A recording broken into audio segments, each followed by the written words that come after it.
Before I tell you what they found inside that cave, I need you to understand something. 3 people had already vanished from these mountains. A 17-year-old girl who stepped out to fetch water and never came back. A skilled hunter who knew every trail in the county, gone without a single footprint. A schoolteacher whose breakfast was still warm on the stove when her neighbors came looking. Nobody panicked at first. This was 1916. These were the Appalachian Mountains of North Carolina. People disappeared sometimes. The woods were unforgiving. Bears roamed. Cliffs gave way without warning. But when investigators finally broke open a hidden door deep in those woods, a door that nobody was ever supposed to find, what they discovered inside changed every single assumption they had made. This is the story of Madison County, North Carolina. The year is 1916, and what happened on that ridge has never fully been explained. To understand what happened in Madison County, you first have to understand what life actually looked like there in 1916. Forget what you know about the early 20th century. Forget paved roads, telephones, and the daily newspaper. For the people living in the remote hollows of western North Carolina, the modern world was a rumor, something that arrived by telegraph in the county seat of Marshall, if it arrived at all. The mountains here aren't gentle. The ridges are steep and tangled with old-growth forest. The valleys between them flood in spring. In winter, heavy snowfall could seal a family inside their property for weeks at a stretch, with no contact with neighbors, no way to send word if something went wrong. Entire months could pass without a family seeing another human face. This wasn't unusual. This was simply life. And embedded in this culture was a rule so deeply held it rarely needed to be spoken aloud. You did not go onto another person's land uninvited. You did not ask questions that weren't your business. You did not interfere. In a place where survival depended on your neighbors and your reputation, social harmony was maintained through carefully observed distance. That unwritten code, as we'll see, would cost people their lives. Into this world, sometime around 1908, a man appeared. His name, the name he gave at least, was Silas Ward. He arrived without explanation, paid cash for a parcel of land high on a ridge in the northeastern part of the county, built himself a modest cabin, and settled in. No family traveled with him. No one came to visit. He offered no information about where he had come from, and the community, honoring its own code, did not press him for any. He was, by all early accounts, simply strange, quiet in a way that felt deliberate rather than shy. His eyes, neighbors would later say, had an unsettling quality, pale and too steady, as though he were watching something slightly behind whoever he was speaking to. When he came down the mountain to buy provisions in Marshall, he chose his words carefully and minimally. He was back on his ridge before anyone had a chance to form much of an impression. For several years, he was nothing more than a curiosity, an odd man on the hill, that was all. Then the summer of 1915 arrived, and things began to change. The first reports were easy to dismiss. Farmers in the valley below Silas Ward's ridge began noticing lights in the forest after dark. Not the steady amber glow of a lantern carried along a trail. These were intermittent flashes, bright and irregular, appearing in the densest part of the woods above them. They would flicker for hours, sometimes until nearly dawn, then disappear as the sky lightened. People speculated. Maybe he was prospecting. Maybe he had trouble sleeping and walked the woods at night. Nobody wanted to climb up and ask. Then came the sounds. A farmer named John Mercer and his eldest son were checking trap lines near the base of the ridge in early September of 1915 when they heard something that stopped them cold. Coming from deep within the trees above them was a sound that Mercer would spend years struggling to describe. He called it something between a moan and a song, rhythmic, purposeful, but carrying no melody he recognized. Not music exactly, something older than music, he said, something that made the hair on his arms stand up without him knowing why. father and son made a wordless decision and walked home without speaking. Over the following weeks, Mercer mentioned what he'd heard at the general store in Marshall, and quietly, carefully, other men admitted they had heard similar things.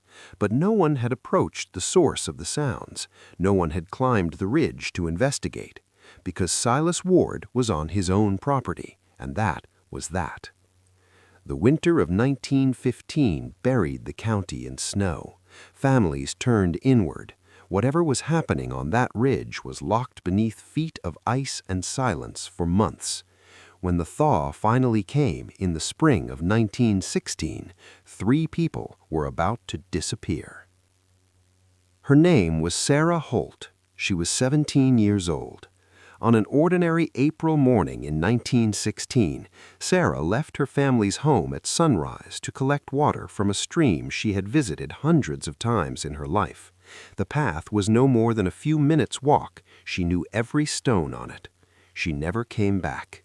When the sun went down with no sign of her, her father, Thomas, gathered every available neighbor, and they began to search. 3 full days, every trail, every cave mouth, every creek bank. They found nothing, not the bucket, not a footprint, not a single thread of clothing. It was as though Sarah Holt had stepped off the edge of the world. The Madison County Sheriff, a man named Robert Clay, opened a formal investigation. Clay was in his 50s, a native of these mountains, and had spent decades learning their rhythms and secrets. He was not a man who spooked easily, but Sarah Holt's disappearance gave him no handhold at all. No evidence, no witnesses, no theory that held up under examination. During interviews, a name came up, Silas Ward. Not because anyone had seen him near where Sarah vanished, but because he was the unknown, the man nobody could account for. Clay climbed the ridge with 2 deputies. Silas met them in his garden, calm and unhurried. His cabin was tidy, his firewood stacked with almost military precision. He invited them in without hesitation. Inside, a bed, a table, a stove, a shelf of books with worn covers. Nothing alarming, nothing suspicious. Clay thanked him and walked back down the mountain. But something nagged him the whole way down. Not evidence, not a clue, just the memory of Silas's eyes when they discussed a missing teenage girl, flat, still, and completely empty of feeling. Then it happened again. Daniel Pierce was 21 years old and widely considered the finest tracker in the northern part of the county. He knew the forest the way other people know their own houses. On a Saturday morning in May, he headed out with his shotgun and his hunting dog. He did not return. The search for Daniel was the largest the county had organized in years. Dozens of volunteers fanned out across the ridgelines. On the 3rd day, they found his dog, wandering alone near a tributary of the French Broad River, frightened and thin, but unharmed. There was no sign of Daniel, no shotgun, no trail to follow. Clay visited Silas Ward again. The conversation was tighter this time. Clay asked about firearms. Silas produced an old rifle, clearly unused for years. Clay asked if Silas had heard gunshots on the morning Daniel disappeared. Silas said he had not left his property all day. Still nothing concrete, still no charge that would hold. The 3rd disappearance arrived in late June. Emma Caldwell was 32 years old, the teacher at a 1-room schoolhouse serving the children of local farming families. She was, by all accounts, the most widely admired person in the community, patient, dedicated, and deeply kind. One morning, she simply wasn't at school when her students arrived. Her door was unlocked, a kettle still on the stove, bread half-eaten on the table. Whatever interrupted Emma Caldwell's morning had arrived without warning and taken her in the middle of an ordinary task. 3 disappearances, 3 months, all within roughly the same stretch of mountain country. Sheriff Clay sent urgent telegrams to the state capitol. Help was on the way. Marcus Webb arrived from Raleigh in late June carrying a leather briefcase and a small notebook he never put down. He was not a mountain man. He wore a suit even in July heat and had a habit of asking questions that seemed too small to matter. Exact times, exact distances, the precise direction a person had been walking, until suddenly those small questions assembled into something nobody else had seen. He spent his first several days doing almost nothing but reading. The case files, the interview transcripts, the maps of the county. He measured, he reread, he asked the same questions again in different order. And then he noticed the shape. When he plotted the location of each disappearance on a detailed topographic map of the area, 3 points emerged.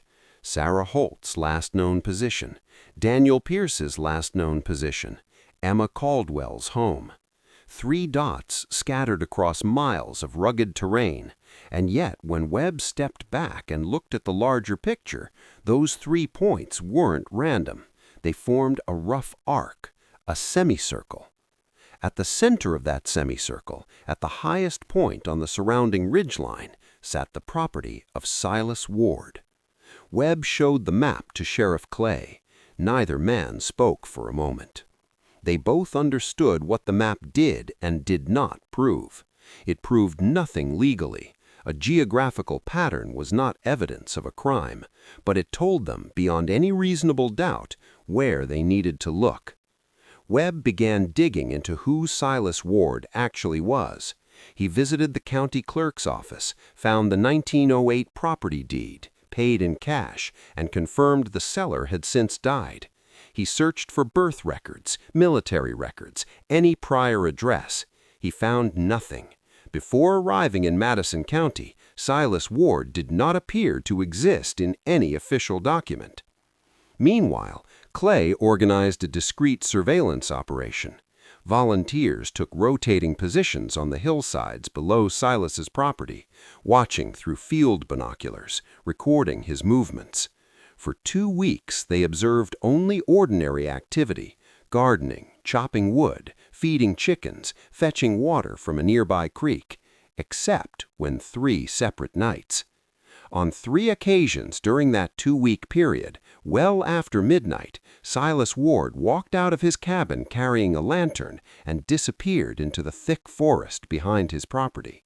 The forest was too dark and dense for the observers to safely follow. On one occasion, he did not return until just before dawn. What was he doing out there for hours in the dark? Webb decided it was time to find out, but first he needed to walk those woods himself.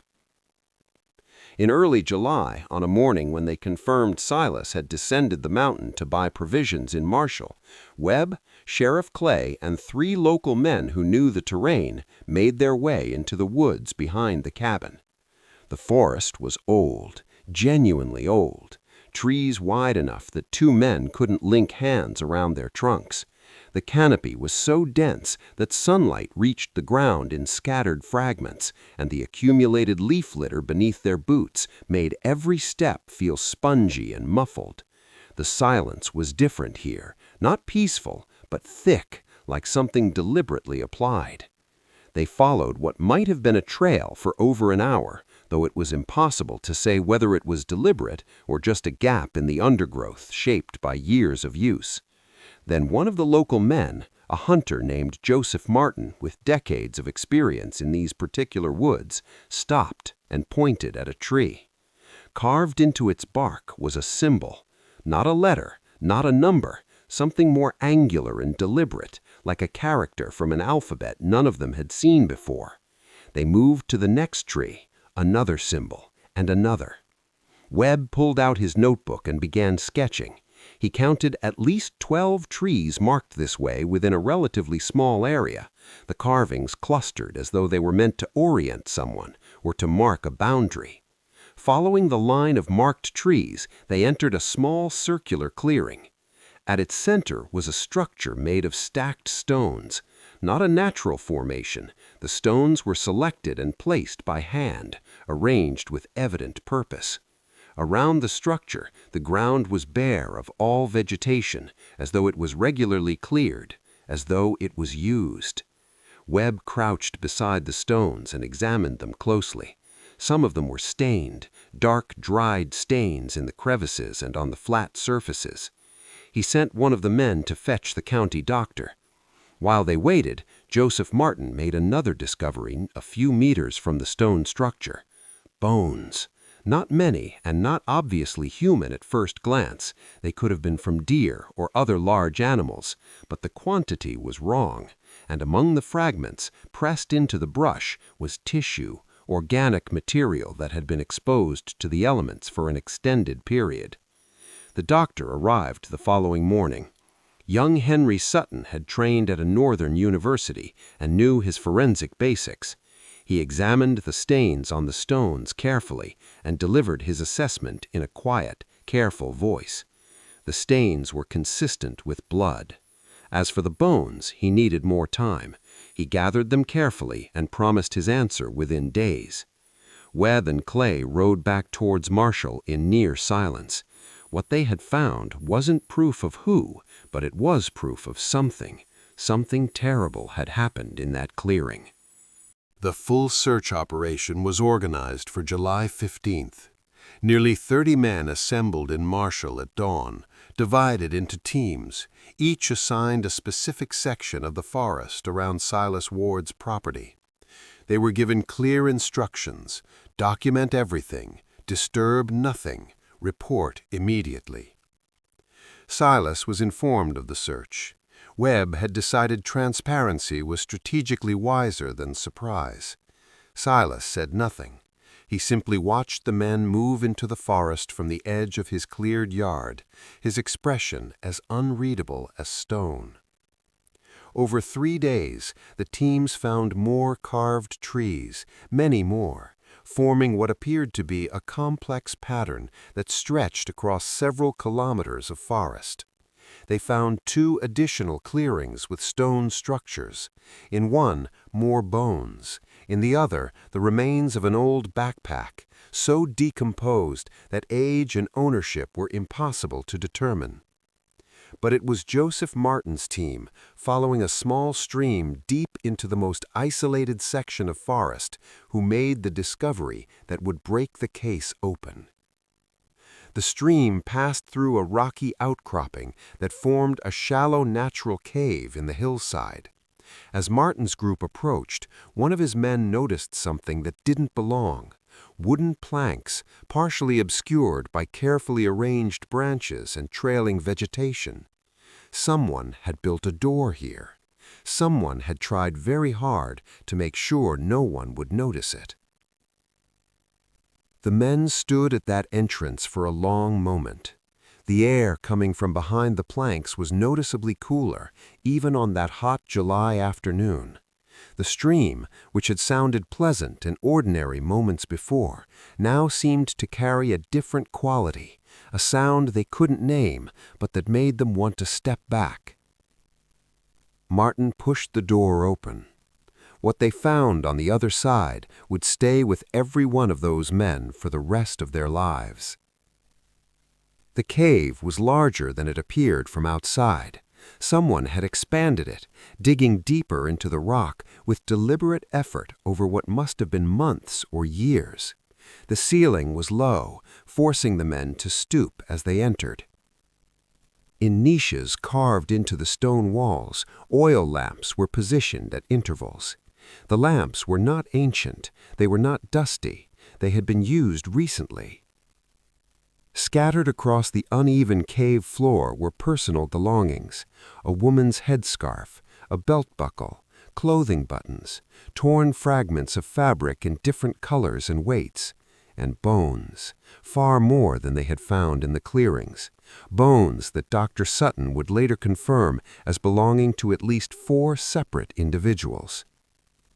Martin ordered a man to run for the sheriff. The rest waited at the cave entrance, not one of them willing to go deeper inside. It was while they were standing there, hearts pounding in the July heat, that they heard movement in the trees behind them. Everyone spun, hands to weapons. It was not Silas Ward. It was a boy. He was 12, maybe 13 years old. thin in the way that means not enough food for a long time. His clothes were torn and had been worn far past the point where they should have been replaced. He stopped about 10 feet from the group of men and looked at them with an expression that was equal parts fear and something else, something that looked almost like disbelief, as though he wasn't entirely sure they were real. Martin approached slowly, the way you'd approach a deer you didn't want to startle. The boy said his name was Timothy. When Martin asked what he was doing out here, this far from any home, the boy looked at the cave behind them and then back at the men. His voice was barely above a whisper. He said he lived here, with the mountain man, with Silas. What Timothy told the men over the next hour, and later repeated in full to Sheriff Clay and Marcus Webb, was devastating. More than a year earlier, Timothy had become separated from his family while traveling through the mountains. He was alone, frightened and lost, when a man found him on a trail and offered to help. The man said he knew this country well. He said he could help the boy find his family. The man was Silas Ward. Silas took Timothy to his cabin. For the first few days he was calm and even kind, feeding the boy, letting him sleep indoors, but the kindness curdled quickly. Silas began to speak of things Timothy didn't understand, ancient forces that lived in the mountains, obligations that had to be honored, hungers that demanded to be fed. He spoke of having been chosen, of rituals that the land itself required. Timothy didn't understand the words, but he understood what he witnessed. He saw Silas bring people to the forest, people who came willingly enough at first, perhaps thinking he was a guide or a helpful neighbor, people who never came out again. Timothy never saw exactly what happened. Silas always sent him away beforehand, but he heard sounds from the trees on those nights, and he watched Silas return afterwards, alone, carrying only the clothing or small possessions of whoever had gone in. The boy had tried to escape several times. The forest defeated him every time, its vastness and uniformity making direction impossible. Silas always found him and brought him back. After enough failed attempts, Timothy simply stopped trying. He made himself as invisible as possible and waited, without much hope, for something to change. The items in the cave, the headscarf, the belt buckle, the fragments of fabric, were identified by the families of the missing. Sarah Holt's mother immediately recognized the headscarf. Daniel Pierce's father confirmed the belt buckle as identical to his son's. The evidence that had been fragmentary and circumstantial for months was suddenly overwhelming. Sheriff Clay organized an immediate arrest party. They climbed to Silas's cabin as the sun went down. The cabin was empty. His belongings were still inside. His chickens were still in the yard. Silas Ward was gone. For 2 full days, search parties covered every accessible area of the forest. They called out. They followed every fresh disturbance in the underbrush. They explored cave mouths and ravine floors. Nothing. Some of the men began to believe he had simply run, that a man who knew this particular stretch of Appalachian wilderness better than almost anyone alive could easily put enough distance between himself and a pursuit party to disappear into Tennessee or Virginia within 48 hours. Webb wasn't so sure.